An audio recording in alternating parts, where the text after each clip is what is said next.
Hi friends, welcome back to JNTUA updates. So బీటెక్లో మన graduation complete అయిపోయిన తర్వాత మనం ఏమేమి సర్టిఫికేట్స్కి అప్లై చేసుకోవాలి అండ్ ఆ సర్టిఫికేట్స్ యొక్క ప్రాసెస్ ఏంటి అనేది ఈరోజు ఈ వీడియోలో చెప్తాను. సో ఐ హోప్ 4-2 రిజల్ట్స్ కూడా వచ్చేసాయి కాబట్టి ఇంకా అందరూ అప్లికేషన్స్ పెట్టుకోవడానికి ట్రై చేస్తారు. సో క్లారిటీ ఇస్తాను. ఫస్ట్ వచ్చేప్పటికి పీసీ అనేది ప్రొఫెషనల్ సర్టిఫికేట్. ఇది కేవలం మీ ఒరిజినల్ డిగ్రీ వచ్చేంత వరకు మాత్రం దీనికి వాల్యూ ఉంటుంది. ఆఫ్టర్ ఒరిజినల్ డిగ్రీ పీసీకి వాల్యూ ఉండదు. మ్యాక్సిమం ఇంకా ఓడీ కన్సిడర్ చేసుకుంటారు. మీరు జాబ్స్కి వెళ్ళినా, హైయర్ స్టడీస్కి వెళ్ళినా, ఇంకెక్కడ ఏదైనా ప్రాసెస్ చేసుకోవాలన్నా ఓడీ వచ్చేంత వరకే పీసీకి వాల్యూ ఉంటుంది. అలా అని చెప్పి ఓడీ వచ్చాక పీసీని పడేయకండి. పీసీని కూడా సేఫ్గా పెట్టుకోండి మీ దగ్గరే. అండ్ నెక్స్ట్ సిఎంఎం అనేది కంటిన్యూషన్ మ్యాథ్స్ మెమో. ఇది మొత్తం మీ ఫస్ట్ ఇయర్ ఫస్ట్ సెమిస్టర్ నుంచి 4th ఇయర్ సెకండ్ సెమిస్టర్ వరకు ప్రతి సెమిస్టర్ మార్క్స్ అనేది మీకు సిజిపిఏ కానీ అది ఏది ఉంటే అది మీకు గ్రేడ్స్ కానీ what ever it may be and percentage మొత్తం మీకు సిఎంఎంలో ఉంటాయి.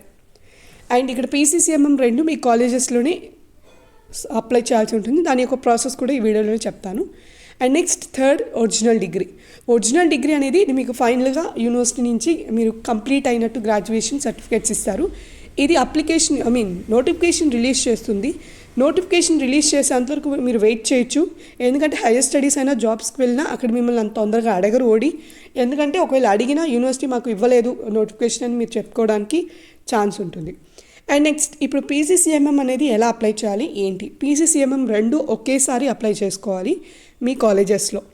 అండ్ వీటి యొక్క ప్రాసెస్ చూస్తే ఈ పీసీసీఎంఎం అనేది ఖచ్చితంగా మీ కాలేజెస్ నుంచి వెళ్ళాలి. అండ్ యూనివర్సిటీకి వెళ్ళి మనం అప్లై చేసుకోవడానికి ఛాన్సెస్ లేవు. మ్యాక్సిమం 100% ఆఫ్ స్టూడెంట్ కాలేజెస్లో నుంచే పీసీసీఎంఎం అప్లై చేసుకుంటారు. అండ్ ఈ పీసీసీఎంఎం అనేది మీకు 4-2 రిజల్ట్స్ వచ్చాక అండ్ ఎటువంటి సప్లై లేకుండా ఉంటే మాత్రం అప్లై చేసుకోవాలి.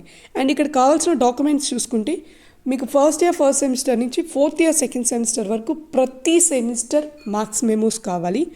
అండ్ తర్వాత మీ కాలేజ్లో అండర్టేకింగ్ ఫామ్ ఉంటుంది. అండ్ అండర్టేకింగ్ ఫామ్ తీసుకోవాల్సి ఉంటుంది.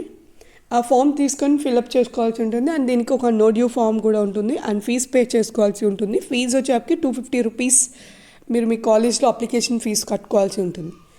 అండ్ అలాగే మీ ఫొటోస్ కూడా తీసుకొని వెళ్ళండి. అండ్ నెక్స్ట్ వచ్చేటప్పటికి ఈ 250 అనేది మీకు జస్ట్ అప్లికేషన్ ప్రాసెస్ని వీళ్ళు పోస్ట్ ద్వారా మీరు పెట్టిన అప్లికేషన్ యూనివర్సిటీకి ఫార్వర్డ్ చేయాల్సి ఉంటుంది. అండ్ దానికి అప్లికేషన్ ఫామ్స్ కొంచెం తీసుకుంటారు. అండ్ ఇది మేబీ 250 కంటే ఇంకా ఎక్కువ కూడా తీసుకోవచ్చు కొన్ని కాలేజెస్లో. అది based on your college. And next వచ్చేటప్పటికి మీ అప్లికేషన్స్ని యూనివర్సిటీకి ఫార్వర్డ్ చేయాలి. యూనివర్సిటీకి కానీ మీరు కాలేజ్ వాళ్ళు ఫాస్ట్గా ఫార్వర్డ్ చేస్తే మ్యాక్సిమం ప్రతి కాలేజెస్లో అంటే ఎగ్జాక్ట్గా వర్క్ చేసే కాలేజెస్లో మాత్రం మ్యాక్సిమం పీసీసీఎంఎం 1 monthలో ఇచ్చేస్తారు. 1 month అని చెప్తారు కానీ మ్యాక్సిమం 1 month లోపలే మీకు మీ కాలేజ్ వాళ్ళు కానీ ప్రాసెస్ చేస్తుంటే యూనివర్సిటీ చాలా ఫాస్ట్గా ఇస్తుందండి. సో ఇదనమాట పీసీసీఎంఎం కానీ సర్టిఫికేట్స్ యొక్క అప్డేట్స్. మీ ఫ్రెండ్స్కి కూడా షేర్ చేయండి. Thank you.